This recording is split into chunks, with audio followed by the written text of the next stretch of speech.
Добар ден во плодневните вести на Канал Плюс. Следи кратка најава за дел од содржините.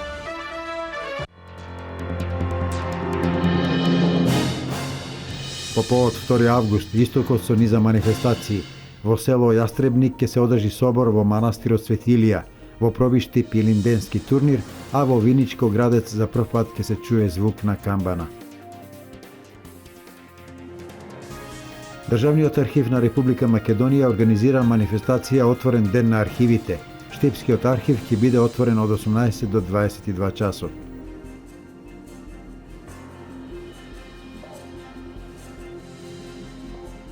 Истекува рокот за поднесување апликации за откуп на парцели во општина Штип.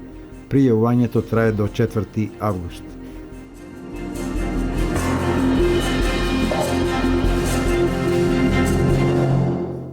Општина Пробиштип и годинава спреми богата програма за одбележување на 2 август Илинден. Ке се игра турнир во мал фудбал на повеќенаменското игралиште во Злетово. По завршување на финалето на победниците во мал фудбал и баскет, ке им се доделат награди за кои општина Пробиштип издвои средства од 50.000 денари.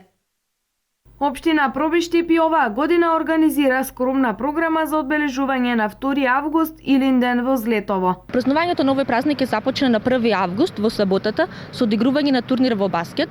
Турнирот ќе започне во 18 часот, а ќе се одржи на повеќенаменското игралиште во Злетово. Празнувањето ќе продолжи наредниот ден со положување на свежо цвеќе на спомен плочата на паднатите борци на плоштадот во Злетово. Манифестацијата ќе биде придружена и со скромна програма на која што со свое обраќање ќе имаат и представници од Сдруженијето на борците, како и обраќање на председателот на Советот на општина Пробиштип. Во 19 часот на повеќенаменското игралиште во Злетово ќе се одигра финалето во турнирот во мал фудбал, кој што традиционално се одржува секоја година. По завршување на финалето ќе бидат доделени наградите за најдобрите екипи и за мал фудбал и на најдобрите екипи од турнирот во баскет. За најдобрите екипи општина Пробиштип издвои средства во висина од 50.000 денари. Празнувањето, одбележувањето на празникот 2 август ќе заврши со настап на Анета Наковска со почеток во 21 часот на повеќенаменското игралиште во Злетово. На одбележувањето на овој празник се очекуваат гости од целиот регион кои ќе имаат можност да го посетат и Лесновскиот манастир, кој се наоѓа во непосредна близина на Злетово. По повод утрешниот ден во село Јастребник ќе се одржи голем илинденски собор во манастирската црква Свети Илија. Патот до селото е расчистен и прооден, а во Виничко Градец на Илинден за прв пат ќе се чуе звукот од камбаната. Со средства од деселениците овој нов центар на православието организира голема слава посветена на Свети пророк Илија. Жителите на некогашното турско село Градец конечно за Илинден ќе го чујат звукот од камбаната. Денес вработените во комуналното предпријатие Солидарност го поставија новото звоно донација од деселениците во Швајцарија. Вработените во Швајцарство, во Швајцарија собраа средства и ги поклонија на црквата, а ние средствата ги испративме во Италија и италијанците со метак трансија транспортираа камбанаријата. Планираме за празникот да се постави, бидејќи уште не е изградена камбанаријата, али очекуваме за празникот да се постави за да удриме за празникот, бидејќи на овој ден лани почнавме темелите, а сега ќе ја поставиме камбаната во рок од 1 година и да го чуе звукот на камбаната селото. Јас пред се ќе ги поздравам и ќе го честитам предстојниот празник Илинден на моите сограѓани во село Градец. И донациите, па колку толку од иселниците во странство, еве донира една камбана, звоното, тоа го изградба. Ќе ги поздравам и ќе ги посакам добро здравје и ако можат уште нешто да помогнат, пошто сме во фаза на изградба. Па нема да требат уште многу средства, ама од прилика 90% е завршено, околу сликањето, фреските. Црквата која се градеше цели 14 години уште во старт со своето хортикултурно уредување има одлични предиспозиции постепено да прерасне во нов центар на православието од истокот. Веќе 4-та година на Илинден ги собира верниците од Виничко со служба и свечен црковен ручек. На тој празник се служи утрена со литургиска богослужба од страна на парофискиот свещеник Маријан Вучковски и со помош од виничките свещеници. Така. После тоа креваме славски колач, светиме вода и во 1 часот се дели црковен ручек за здравје. Од осветувањето 2011 за 4 години фреско живописот е речиси завршен. Останува изградбата на салата за крштевки, но летниот период веќе се закажани и неколку свадби. Инаку селото Градец до почетокот на 60-тите години од 20-тиот век живеело исклучиво турско население, а првото православно македонче е родено 1957 година. Тука се уште има здрави остатоци од 3 џамии, а првата православна црква е токму оваа посветена на свети пророк Илија. Македонската православна црква апелира до верниците да не ги посетуваат верските објекти кои немаат благослов од црквата. Во Делчевско Драмче најавено е славење на Илинден во верски објект кој нема благослов од МПЦ и заради тоа на настанот нема да присуствуваат свештени лица. Еве сега го очекуваме големиот православен празник на светиот пророк Илија. Сакам да ги известам православните верници во општина Делчево дека лани беше отпочнат објект бесправно, без благослов на нашиот надлежен епархиски архиереј на сите тие објекти на кои што се почнати без благослов од Македонската православна црква. Значи ние свештениците не излегуваме, ќе се делел некој славски ручек, да ги известиме православните верници, да ги посетат другите наши православни цркви и манастири, посветени на светиот пророк Илија, а на местото во село Драмче свештени лица нема да излезат. Лани кога беше почнато со организирање, со отпочнување на градбата на тој објект, ние од Македонската православна црква овде од Света Богородица Делчево и му кажавме на општинските власти дека тој објект се започнува без благослов на нашиот надлежен епархиски архиереј, дека нема благослов од Македонската православна црква, за да се обитат да го спречат, дека тој објект се гради нелегално, а освен тоа и без благослов.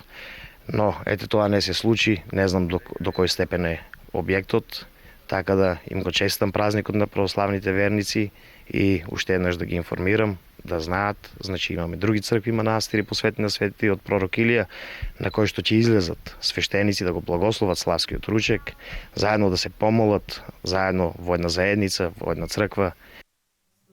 Угостителите во Штип од вчера и во текот на празничниот викенд ќе имаат продолжено работно време. Продолженото работно време е до 3 часот наутро. Ги информираме граѓаните на општината Штип дека по повод националниот празник 2 август продолжено е работното време на сите угостителски објекти до 3 часот по полнок. Истото важи за угостителските објекти кои се наоѓаат надвор од колективни стамбени згради. Угостителските објекти пак кои се во колективни стамбени згради ќе имаат продолжено работно време до 2 часот по полнок. Ова продолжено време, работно време на угостителските објекти е за деновите 31 јули, 1 и 2 август. Со цел на јавноста да и се презентира историјата на македонскиот народ низ документите што се чуваат во депоата на архивите и во исто време да се промовира архивистичката професија, по повод националниот празник 2 август, Ден на Републиката, во сите одделенија на Државниот архив на Република Македонија ќе се организира манифестацијата Отворен ден на архивите. Штипскиот архив ќе биде отворен од 18 до 22 часот.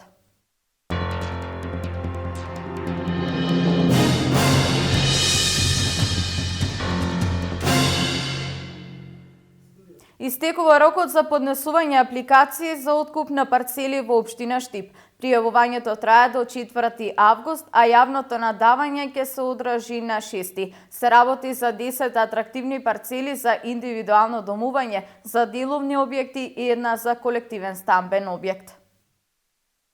Поголем број градежни парцели во сопственост на Република Македонија се предмет на откуп од страна на заинтересирани кои ќе се пријават на распишаната објава за оттуѓување во еден од печатените медиуми. Оттуѓувањето на градежното земјиште кое ќе се одвива по пат на електронско надавање се однесува на 13 парцели на повеќе локации во Штип. една во населбата Леваци, 4 на улица Пиринска и една во населбата Баби. Една градежна парцела е за колективно домување, имаме во населбата Баби, 5 градежни парцели со намена деловни дејности, и тоа во 2 во населбата 8 ноември, 2 градежни парцели кај Стари бунари Туртел и една градежна парцела во кругот на Стибо. Освен овие, една градежна парцела е наменета за лесна и незагадувачка индустрија во кругот на поранешна Македонка. Огласот може да се види и на интернет страната на општина Штип. Можат граѓаните да ги видат цените и површините на парцелите, намената на парцелите, може да го видат огласот на веб страната на општината. Од општина Штип дознаваме дека интересот кај граѓаните е доста голем и дека истите ќе имаат можност да се пријават до 4 август. Јавното надавање по електронски пат ќе биде одржано на 6 август.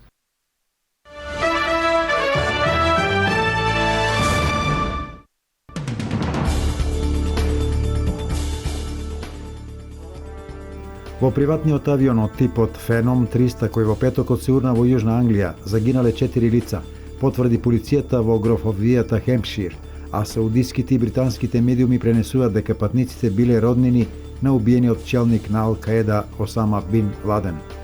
Поранешната прва двојка на САД, Бил и Хилари Клинтон, во периодот од 2007 до 2014 година пријавила вкупен приход од речиси $139 милиони, покажуваат нивните даночни пријави за последните 7 години, што вчера беа обелоденети од изборниот штаб на претседателскиот кандидат Хилари Клинтон. Во првата половина на тековната година во Австрија се поднесени 28.311 барања за азил, што е повеќе отколку целата мината година, соопшти Министерството за внатрешни работи на оваа држава.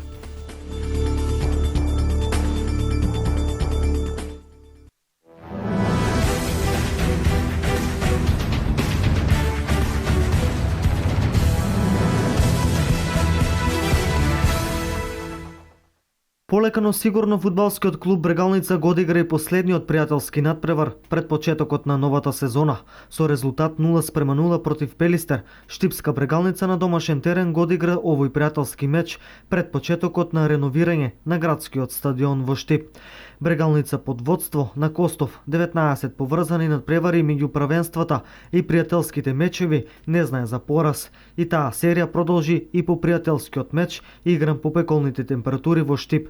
Фудбалскиот клуб Брегалница своите надпревари од првата македонска фудбалска лига во новата 2015-2016 сезона како домаќин ќе ги игра во Кочани, а првиот ривал на сините е екипата на Работнички.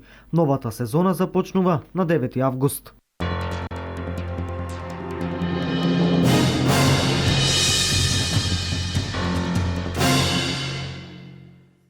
Ова беше се во овие вести, а следното информативно издание во 16:30. Имајте пријатен ден.